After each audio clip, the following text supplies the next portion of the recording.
अगली स्टोरी ये है कि वजीर आजम ने बताया कि मुश्किल वक्त में अवाम को तना नहीं छोड़ेंगे। मैं तो इधर उधर काफ़ी देखा, किसका नाम रखा है अवाम, क्योंकि अवाम तो इस वक्त टनाटन तना है, बहुत ज़ोर से अवाम तना है। वजीर आजम है जिनके आसपास सिक्योरिटी और बहुत सारे लोग नज़र आते हैं। और ये पहली मरतबा भी नहीं, पाकिस्तान की 70-73 साल तारीख में ऐसा हर बार हुआ है कि अवाम हर बार ही तना रहे हैं। अवाम से उम्मीदें, तवक्कुआत सबको वाबस्ता होती हैं, लेकिन अवाम किसी से अपनी तवक्कुआत वाबस्ता कर नहीं पाते। मजीद फरमाते हैं कि हालात चाहे जितने भी सख्त हो, मेरी तवज्जो बेसहारा लोगों पर होगी, यानी दबा के ट्वीट हुआ करेंगे जनाब, खातिर जमा रखिएगा। कहते हैं कि पनागाहों में खाने पीने और सेहत की सहूलियात पर तवज्जो की ज़रूरत है। गोया सिर्फ पनागाहों में, बाकी मुल्क में सब अल्लाह का शुक्र है, सब मस्त है। मेरे हरदिल अजीज फवाद चौधरी ने आधी अधूरी बात की है। फरमा रहे हैं कि कोरोना रुजत पसंद मजहबी तबके की जहालत से फैला। ये सही है। आपने उस वजीर के बारे में कुछ नहीं कहा हुजूर, जिसको आज इस्लामाबाद हाईकोर्ट ने कल तलब कर लिया। मैं जुल्फी बुखारी की बात कर रहा हूं। कोरोना फैलाव के मामले पर जुल्फी बुखारी साहब तलब किए जा चुके। साइंस के दिलदादा फवाद चौधरी साहब इल्म की शम्मा जलाने लगे। कह रहे हैं कि जहालत अल्लाह का अजाब है, जोहला को आलिम का दर्जा देना तबाही। सर प्लीज़ मैं आपसे इल्तमास करता हूँ, काबीना की तरफ ऐसा कोई इशारा मत कीजिए, उसमें आपके बहुत सारे साथी भी मौजूद हैं। प्लीज़, ये जुल्म है। और रह गई बात जहालत की, हुजूर इसी जहालत की वजह से ये दाल-दलिया चल रही है। मतलब खुदा खौफ करें, अगर लोगों को शऊर आ गया तो फिर कोई वोट देगा। उनको नहीं पता कि आप जनरल मुशर्रफ के साथ थे, उनको नहीं पता कि आप आसिफ अली जरदारी के साथ थे, वो नहीं देख रहे हैं कि आप इमरान खान साहब के साथ हैं, उनको नहीं शक है कि आप अगली मरतबा फिर किसी के साथ नजर आएंगे। क्या कर रहे हैं सर? चल रहा है, चलने दीजिए बिला वजह। मजीद फरमा रहे हैं कि इल्म अक्ल रखने वाले उलमा अल्लाह की नेमत हैं। वही जिनको हर दफ़ा आप आगे दिखा देते हैं टीवी पे, वही जो इमरान खान साहब के लिए मतलब आप समझ रहे होंगे दुआ फरमाते हैं, कहते हैं कि एक नेक हुक्मरान आ गया है, और मतलब I can go on and on and on. उन्हीं उलमा की बात कर रहे हैं ना आप, कि वजीर आजम पाकिस्तान एक आध दिन में, 1 या 2 दिन में बड़े ऐलानात करने जा रहे हैं। ये सुनकर अवाम पाकिस्तान ने, उनकी अक्सरियत ने अपने सर पकड़ लिए कि या अल्लाह रहम। असद उमर साहब फरमाते हैं कि अवाम परेशान ना हो, इसका मतलब है कि अब परेशानी वाजिब हो चुकी। वफाकी वजीर फरमाते हैं कि किसी चीज की कमी ना होने देंगे। अवाम पूछ रही है किसे? वज़रा को, वजीर आजम को, सदर को, या और किसी बड़े मनसब पर हामिल शख्स को? अवाम की यकीनन आप बात तो नहीं कर रहे ना। मजीद फरमाया कि कोरोना की रोकथाम सिर्फ हुकूमतों का काम नहीं। जी हाँ, हुकूमतों का काम सिर्फ कंटेनर पर चढ़ के नारे लगाना, उसके बाद इख्तिदार संभालना, उसके बाद फिर पिछली हुकूमतों को कोसते रहना, और उसके बाद एक दिन टाइम फिश करके अपने घर चले जाना है। ये सारे काम, कुर्बानियां देने समेत, डिसिप्लिन आयद करना, फलाना करना, ये सब अवाम का ही है हुजूर। आप दुरुस्त फरमाते हैं।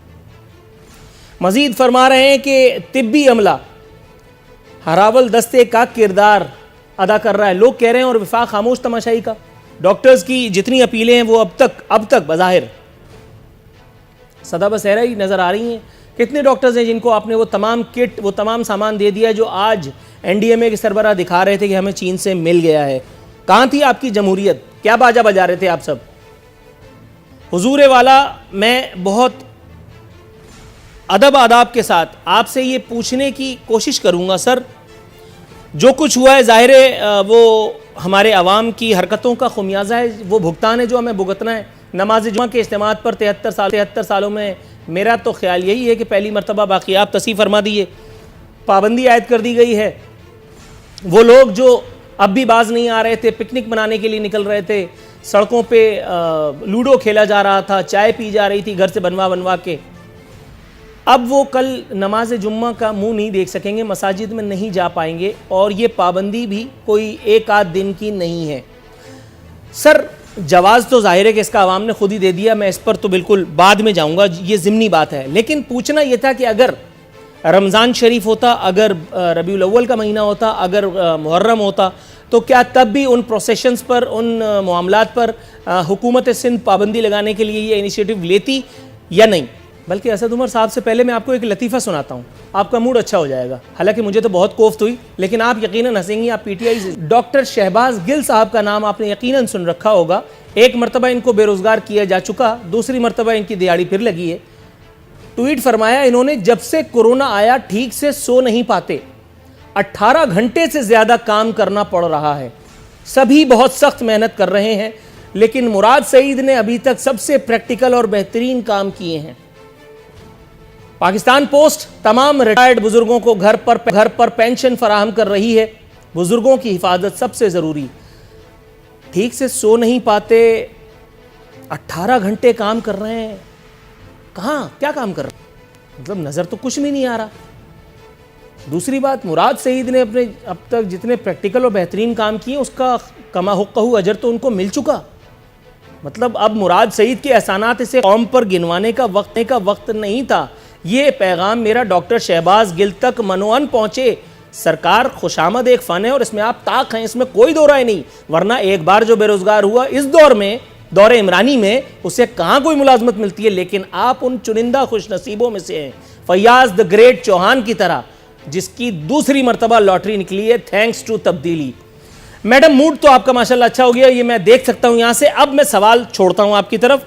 असद उमर साहब फरमा रहे हैं कि अवाम परेशान ना हो, वजीर आजम कुछ बड़े ऐलानात करने जा रहे हैं। मैडम, वजीर आजम से एक ऐलान ही नहीं हो पा रहा, वो क्या बड़े ऐलानात करेंगे?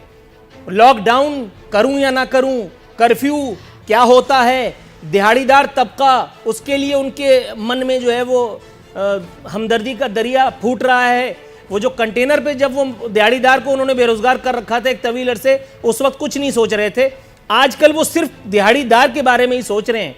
और कल जिस दिहाड़ीदार ने मारिया बी नामी इमरान खान साहब का नाम लेकर के उनका शुक्रिया अदा किया, मेरा ख्याल है दिहाड़ीदारों की भी डेफिनेशन जो है गड़बड़ा गई होगी। जरा रहनुमाई कीजिएगा। जब इनवाइट किया इस शो के अंदर, देखिए पहले तो शहबाज गिल साहब की ट्वीट के ऊपर एक कमेंट करना चाहूँगी। बड़े लकी होते हैं वो लोग जिनको इस तरह के मुश्किल वक्त के अंदर वो मौका मिलता है कि वो 18-18, 20-20 घंटे काम कर सकें। So he should find himself lucky that उनको ये अपॉर्चुनिटी मिली है। और मेरे ख्याल में इसके अंदर कंप्लेन नहीं है, इसके अंदर ये अप्रिसिएशन है that he has this opportunity. और अल्लाह मियां ये मुश्किल वक्त हम सबसे आसानी से गुजरवाए। दूसरी बात आपने की मुराद सईद की। मुराद सईद, देखिए मुराद सईद जो हैं उनके बारे में आपके जो भी ओपिनियन हो, having said that, postal service, Pakistan postal service को दोबारा से फाल कर दिया है जब से उनके पास ये मिनिस्ट्री आई है। एंड इंशाल्लाह अभी इस बार जब पेंशन्स जा रही हैं 27 तारीख के बाद, तो वो बुज़ुर्गों को अपने अपने घरों में, अपने अपने इलाकों में मिलेंगे and they will not have to go out. और ये एक बहुत बड़ा कदम है। और अगर पोस्टल सर्विस फाल ना हुई होती तो ये कदम हम नहीं उठा पाते। सो आई थिंक जिस चीज़ का क्रेडिट देना चाहिए वो दे देना चाहिए। बाकी के इख्तलाफात आपके मेरे 100 किस्म के हो सकते हैं, और आपके तो बहुत ही सारे हैं मुराद साहब के साथ, हर शो पे कहीं ना कहीं जिक्र ज़रूर होता है। सो मेरा ज़ाती किसी से कोई लेना देना नहीं, अल्लाह जानता है, मेरी तो वो इस्तेताअत ही नहीं करने की ज़रूरत नहीं है, वहाँ नहीं करने की ज़रूरत है। हाँ, तो बस ठीक है, तो फिर उनको हम ये मौका देते हैं कि जहाँ पे उन्होंने अच्छा काम किया है वहाँ चलो, तारीफ नहीं करनी चाहिए थी, कर दी, कोई ना, खैर सल्ला, we can let go of that. तीसरी बात आपकी है कि खान साहब से फैसला नहीं हो रहा। देखिए लॉकडाउन का फैसला जो है ना, ये हो गया है ना। लाहौर सारा लॉकडाउन है, पंजाब सारा लॉकडाउन है, हर जगह पे, मैं तो अभी सड़क से आई हूँ, हर जगह है। कर्फ्यू नहीं लगा। एक तो लॉकडाउन और कर्फ्यू के दरमियान एक डिफरेंस को हमें अंडरस्टैंड करने की ज़रूरत है कि कर्फ्यू नहीं लग रहा है, ये फैसला नहीं हो रहा कि कर्फ्यू लगाना है कि नहीं लगाना, बट लॉकडाउन के अंदर कोई कन्फ्यूजन नहीं है। लॉकडाउन हुआ है, लाहौर इस वक्त बिल्कुल सुनसान पड़ा है। शाम को भी मैं निकली थी। लॉकडाउन भी इमरान खान साहब ने नहीं किया मैडम, मेरे ख्याल है आपके इल्म में नहीं, आप शायद मसरूफ होंगी, मैं आपको बता देता हूँ। इमरान खान साहब करो या ना करो, छक्का 1 छक्का 2 उसमें लगे हुए थे, उनको पता नहीं था। वो अभी टॉस कर रहे थे मेरे ख्याल है मैच की तरह, तो इतनी देर में DGISPR मेरे ख्याल है उस वक्त फारिग थे। DGISPR ने देखा कि यार इस वक्त लोगों को जरूरत है, वो आए, आवाम की आवाज पे उन्होंने लब्बैक का और वो छुट्टी देके चले गए। आपको शायद पता नहीं चला। देखिए आप जो नहीं, आप देखिए, आप जो मर्जी कहना चाहें, he is the chief executive of this country और इस बात को एक्सेप्ट करना पड़ेगा। सो चले, आप कह रही हैं तो मैं मानता हूं, मैं और वो तमाम टीम के फैसले से हुआ है, नहीं तो झुठला सकता। आप कह दें कि जिस किसी और ने किया है या जिसने भी किया है, बट हैविंग सेड दैट दुनिया कह रही है, मैं क्या फैसला इवेंचुअल चीफ एग्जीक्यूटिव के लेवल का ही है।